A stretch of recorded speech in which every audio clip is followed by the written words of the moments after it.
1 year later, nobody's a gangsta. I mean, it makes sense because holy shit, the views on my One Winged Angel analysis are getting bigger and bigger by the minute for about the relative size of my tiny ass channel.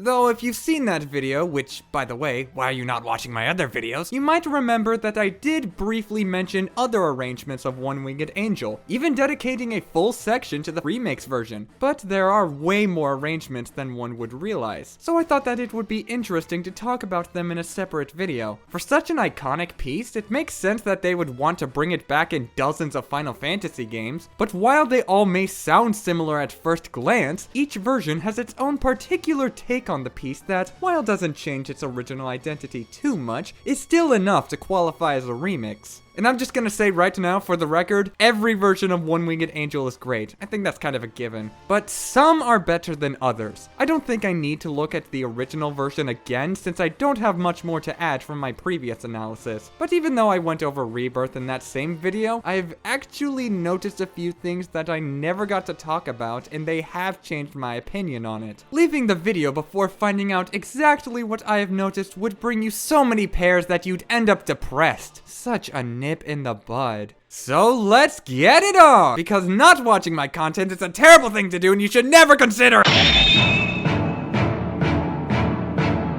Starting with the Advent Children version, I guess I was a little harsh on my criticisms of it in my older video, as it does a lot of cool things. The electric guitar is mostly used to outstanding effect. It comes in at the perfect moment and really accentuates the rest of the sections while still sounding intimidating. And overall, it's an excellent fit for a piece like this. Remember that One Winged Angel is both an orchestra and progressive rock piece. The lyrics are also changed from the original, and I think they fit the tone of the film pretty well. I like the foreshadowing of Sephiroth's iconic ending line, and I think that Fierce Terror, Fierce Fate is a pretty good alternative to Fate, Monstrous, and Empty, especially when considering Sephiroth's unstable madness. However, I'm pretty sure that Sephiroth is more stable with his low opinion on children, yet seems to be obsessed with this son of his. I get that it's supposed to be a reference to Kadaj, but given their lack of interactions, the line doesn't hit quite as hard as the arrangement thinks it does. Though, to be fair, I would sooner blame the film's poor job at giving the context rather than the score itself. Which brings us to my biggest criticism with the arrangement, a section that I like to call the cut time guitar solo. It's a really fast-paced solo with the snare hits being on the and of every beat. What am I supposed to think other than the time was just cut in half? I mean, even Death Battle fans would leave the tip. Thanks for the meme. Regardless, I don't despise this section. I mean, if you leave it in the basement, the vacuum is sure to have fun with it, but if you put it on the main floor, it will clash with the rest of the decor. This sounds like a solo that would better fit a villain like Kefka or maybe Kuja in some contexts. They're already established as mad or at least immature characters, unleashing one constant fit of rage. Sephiroth doesn't come across as that kind of villain. I always thought that his madness was expressed in short but significant bursts, sprinkled in different places rather than at a rapid pace. Then again, I could be misinterpreting this as I've never played the original Final Fantasy VII. It's been months and I still haven't played it. What's wrong with me? But you look at these characters and tell me that they're meant to be utilized in the same way. That being said, something that I did not consider during my timeless video is how film scores are meant to move with the scene. When that's the case, sometimes the song has to be longer. Though speaking as someone who recently had to watch Advent Children for a previous video that for some reason you haven't seen yet, have you? I can say that the guitar solo kinda fits the scenes that it's played during, but it doesn't do an amazing job at accentuating it in my opinion. Nevertheless, it's still a really solid arrangement with brilliant techniques. What it does on its own is excellent. It's just proof that poor film score technique can bog it down more than it should. Case in point? Yeah, I don't think I like what happened here. You'd think that the complete version wouldn't sound this quiet, but I guess that the juggler is giving a different kind of report. It even surprised me as to how this remaster isn't orchestrated particularly well. The quieter dynamics are enough as is, but even though there are a lot of instruments, they all start and revolve around the same notes, which make the chords sound emptier in a way. To be fair, it does make the electric guitar come off as more jarring, which I mean in the best way, and I can't stay mad at a song that includes a xylophone, but I still prefer the original Advent Children version. Sure, the orchestra audio isn't as clean, but I found that to be part of the original's charm. Sephiroth's personality is much different on the surface level than below it, so the blurriness of the orchestra is easy for me to overlook. Of course, it's always better to clean than dirty depending on what genre you ask, but it does contain a few notable orchestration effects that I am not a fan of. The intro section is quieter than the trumpets, which is not at all supposed to happen. The film score aspect of it forced the remix to expand even longer, so they literally just copy-pasted the chorus section but removed the vocals and electric guitar. Along with that, it had to make use of the Zack vision that Cloud has during the fight against Sephiroth, but by itself it means that it adds a whole 4 seconds of nothing to the arrangement. Again, I'm gonna blame the film before blaming the arrangement, but if we're gonna say less than the bare minimum, it's odd. That said, I feel the need to reiterate that the complete version is still amazing. It just has to go up against other arrangements that I would deem better than this one. I'm aware that this next one is called the Reunion Tracks version, but I heard it in Dissidia first, so it's the Dissidia version. Be okay with it, you wanker. I used to call this a transcription of the original, and I'm kinda right, but now that I know the Dissidia version is from the Reunion Tracks, I think that it knows that too. There's only one real difference from the original, and that's fairly early on in the beginning. Remember in the PS1 version how the strings would rapidly ascend and descend chromatically with fluctuating dynamics? Well, the Dissidia version did this instead.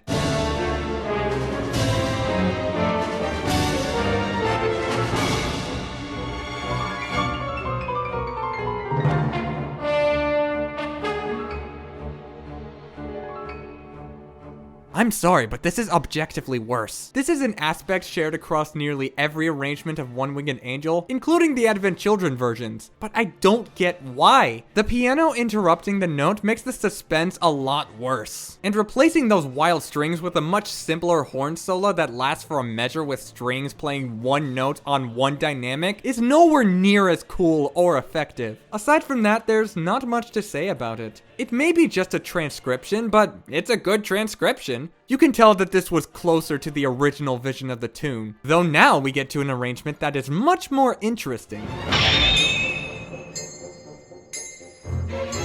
What? You're not gonna play that iconic E diminished sus4 chord? Absolutely not. Remember that Crisis Core is before Sephiroth became the mad villain that we all know him to be. At best, this remix is supposed to represent Sephiroth tapping into that madness rather than having it. It even kind of brings back those rapid strings that I love in the original so much, albeit the flutes do most of the work here, but it adds a lot of flavor to the arrangement. A rather light flavor with a tang from a couple of percussion instruments. The triangle counting on beats 2 and 4, and the timpani subtly being played during the vocal bits add a threatening aura that's pronounced enough to be intimidating, but not overplayed to where it doesn't fit the fight setting. I also like to think that the Sephiroth is referencing how he is reaching the level of wrath that he maintained in the original game, yet doesn't quite achieve it. I say this because shortly after that section, everything calms down and focuses on a lovely flute and choir melody before the strings and brass come crawling in my skin.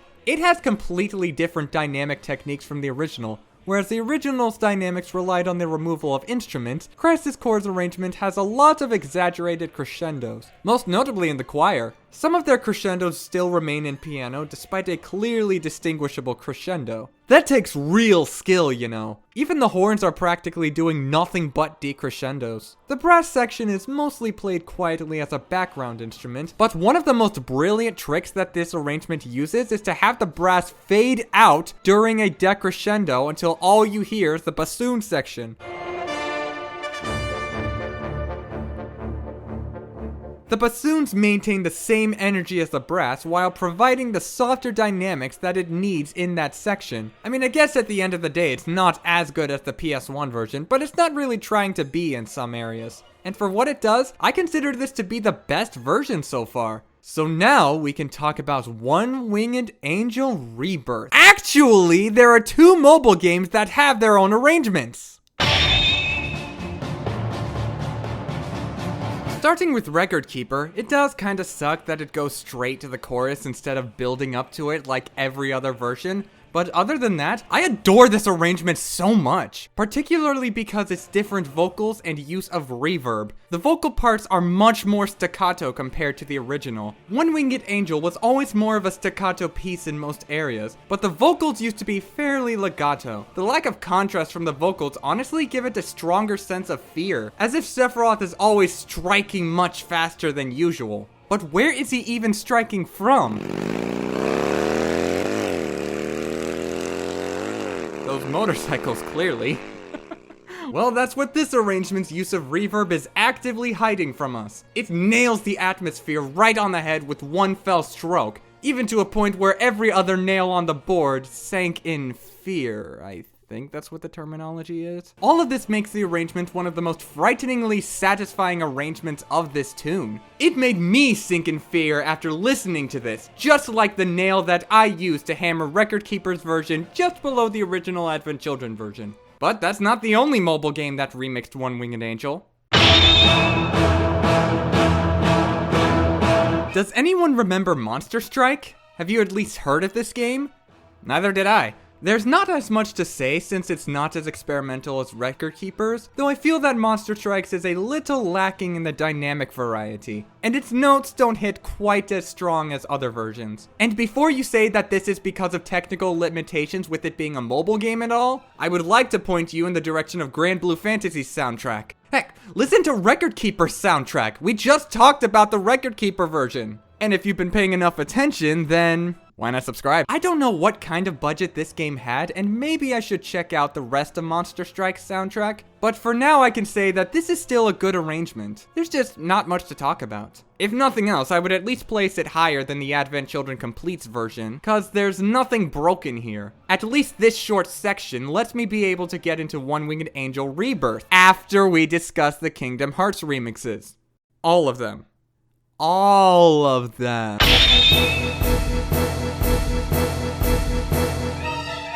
All of the Kingdom Hearts remixes only have the opening section and the chorus. While I love every section of the piece and would ideally prefer to hear every section of it, Kingdom Hearts' Final Fantasy representation is meant for fan service, so it makes sense to only include the parts that everyone remembers. Though something that I like about the original Kingdom Hearts' version is how faithful it is to the original PS1 version.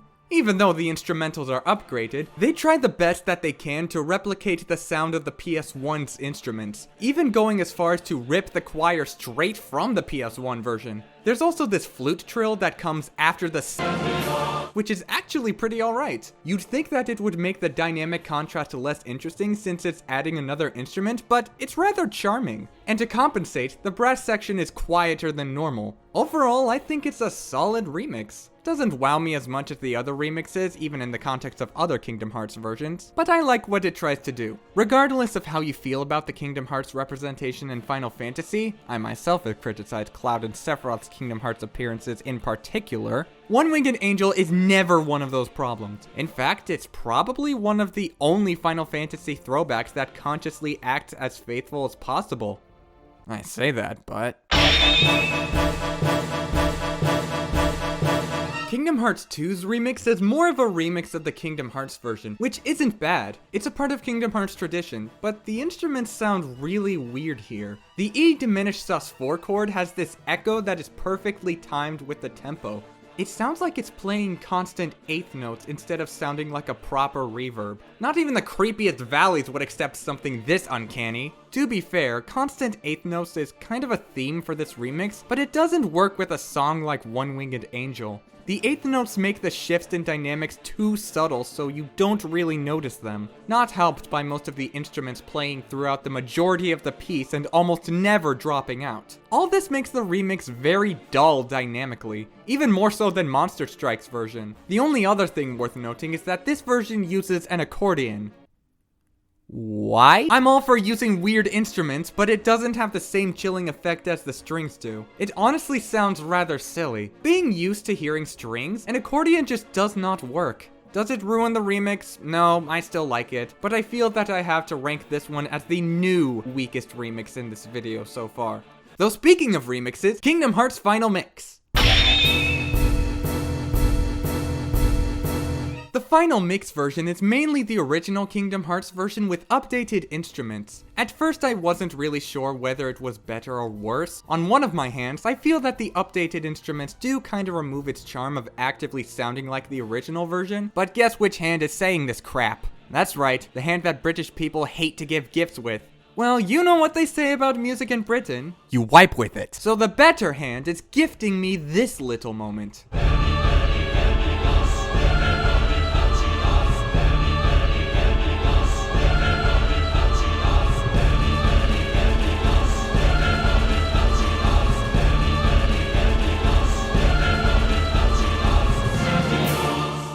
I like this. I like this a lot, actually. It's an unexpected layer where there's an extra violin playing along with the soloist. This one part makes this version better than the original Kingdom Hearts version. But what say we start adding decimals to Kingdom Hearts games now? I mean, they're better than fractions, that's for sure.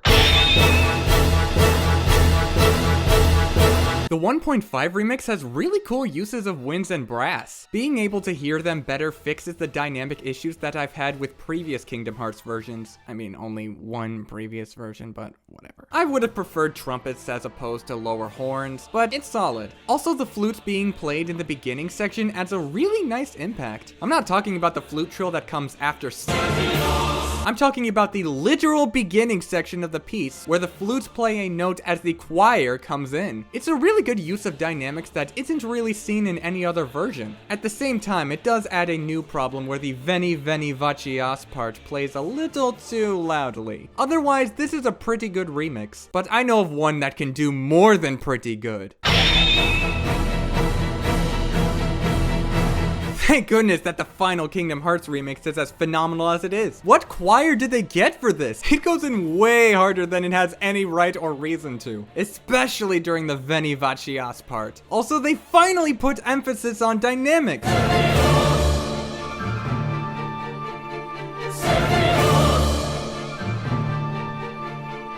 Do you see how beneficial it is? They added cymbals on the second and fourth beats, as there should be, and horns that play louder than even the 1.5 remix, and a flute trill that sounds even more intimidating because of how quiet the rest of the section is. There's so much yes, yes, yes, yes, yes, yes in this remix, and I am happy to see it all. This is easily the best Kingdom Hearts version of One Winged Angel, and even better than the original Advent Children version. But of course, we have one more rebirth of One Winged Angel to look at. Yes, it is finally time to talk about the Final Fantasy VII Remake.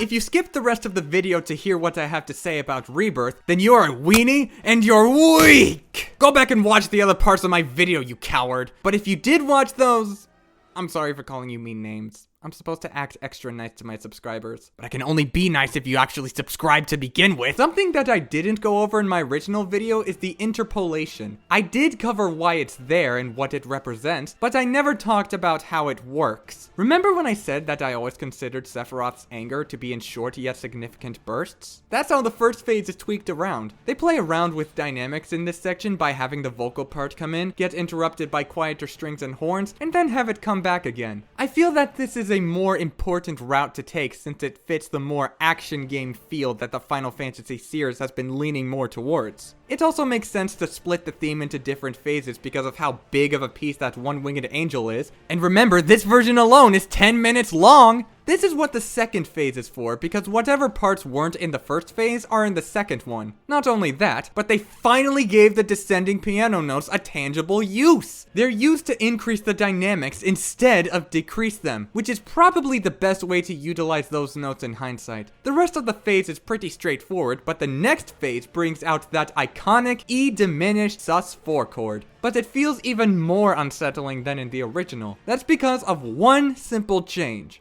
The bass notes are playing in tritones instead of octaves.